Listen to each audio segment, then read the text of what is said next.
All right, well, we're going to go ahead and get started. Welcome to today's Monday morning mortgage rate update. If you're watching the recorded version, hello, good morning, and good day.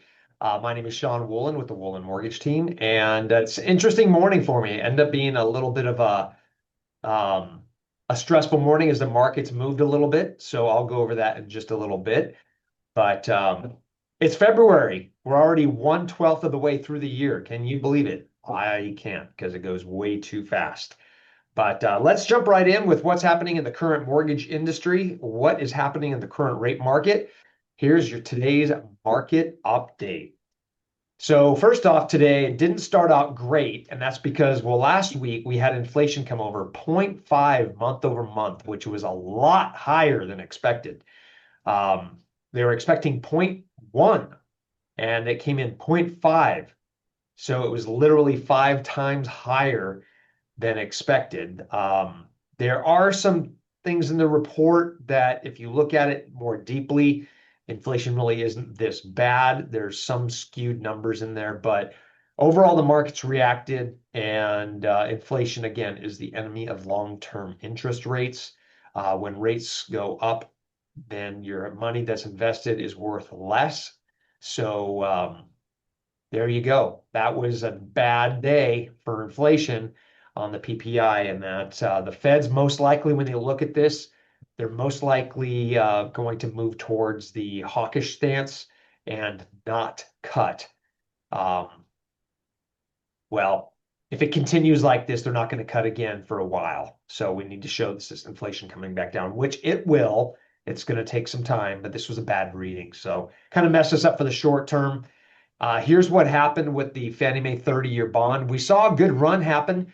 We went all the way up here a couple weeks back, and this was a great time to lock. In fact, if you see this little lock icon here, that's when I locked all of the loans that I had in the pipeline that were ready to lock, and we lost quite a bit after that. Now we started gaining some ground, and then we lost a little bit, and then Friday we went right down on this 25-day moving average, and then today we went all the way down to the 50-day moving average. Now, what I'm afraid of is piercing below here, and here's why. If you look at the 10-year, keep in mind traders follow the 10-year, and we have this level of resistance here on the 50-day moving average, which we stopped on. But if you look at the 10-year, look how much room it has to move upward. It's got another, well, 3 or 4 or 5 basis points it can move.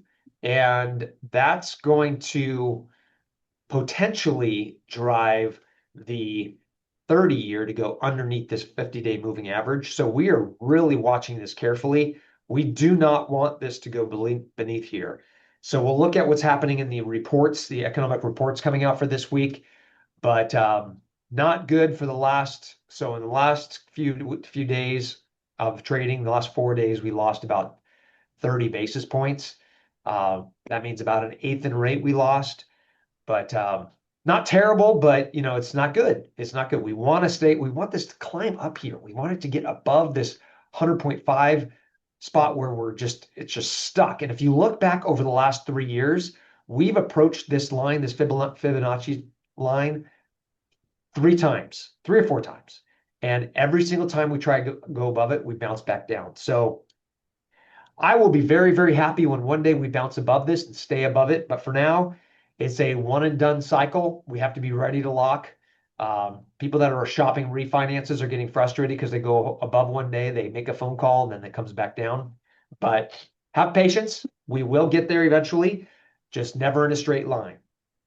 So yeah, the 10-year, will it go up all the way up there? If it does, we're going to lose some more on mortgage-backed securities. So rates still aren't bad. We dipped below 6, and then we're averaging right around the 6.16. This was as of Friday. The average hasn't been updated yet, but look where we're at. We're in the negative trend right now. So this will probably skirt up to 6.29, 6.27 by the end of the day today, which, it is what it is. Still better than it was 2.5 years ago when rates almost ticked up to 8.5. That was a scary day for me and everyone in the real estate industry, but we are coming back down. It's never in a straight line. Keep that in mind. But what is going to be happening this week is very important. So we had the ISM, the manufacturing numbers. Those actually came in hot, higher than expected. High manufacturing means strong economy. Strong economy means higher rates for longer. So I always find myself mad at myself somewhat because I want the markets to be bad. I want a bad economy, but I want my stock market, I want my stocks to do well, which means the economy has to be good. So it's like a bipolar relationship, right? I want the markets to be weak so that mortgage rates get lower, but at the same time, we want the economy to be strong. So it's a balance, right? We want a nice little balance. We want it to be steady Eddie, but we'll see what happens. So tomorrow, the JOLTS numbers, the job openings, we'll see what that number entails. Keep in mind the numbers that we show on this are, I believe, skewed over the past 3 years since COVID because a job opening, one job is now posted over 5 or 6 different states because people are okay with people working from home. So when they post a job opening, it's going to 5 different states for one opening. So these numbers are often skewed. So we need to figure out a better way of uh, collecting data. But until then, we have to, it is what it is type of thing. We have ADP on Wednesday.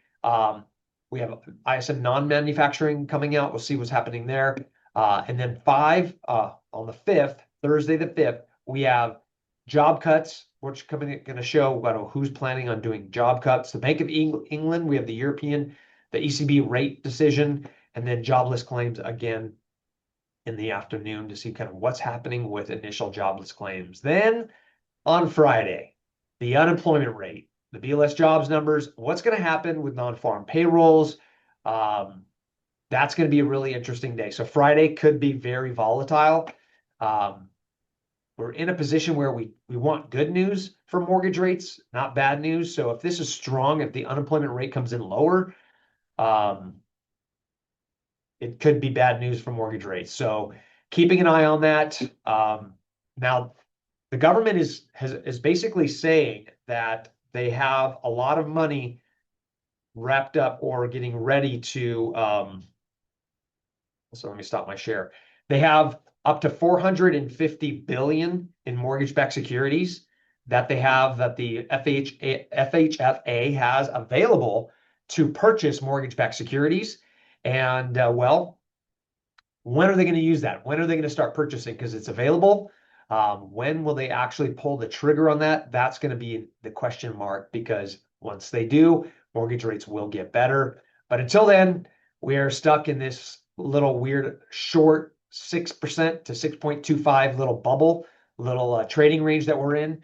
We're just stuck inside this little area. So we'll see what happens. But for the most part, rates are worse for the day. Hopefully they get better through the week. The markets are hotter. I don't know if you've seen it, but buyers are very active right now. So if you have any old pre-qualifications or old buyers that were kind of on the fence, reach out to them. We have a couple people over the weekend that were pre-quals we did 2 years ago that are now starting to look again. So that's good news. That means the markets are moving. That means we're all going to be busier. And this is our buying season. So dust off those old buyers that are in your drawer, give them a call because they could potentially start buying soon here. So any questions as we move through this Monday morning mortgage update? You guys have any questions on what's happening with the markets? Well, if you do, you know I'm a phone call away. Don't forget we have the AI class coming up on Wednesday, and that's how you can leverage AI. I'm going to show ChatGPT how you can utilize AI to be a very, very effective real estate assistant. And I'm talking everything from making flyers to sending you weekly updates on what the highest price home would be, creating posts for social media in seconds. Some really, really great stuff. So we're gonna keep your eye out for the invitation for Wednesday's AI class. And until then, you all have a wonderful, wonderful week. And that's today's Monday morning mortgage update. I'll stay on for a little bit if you have any questions. Otherwise, have a great week, guys.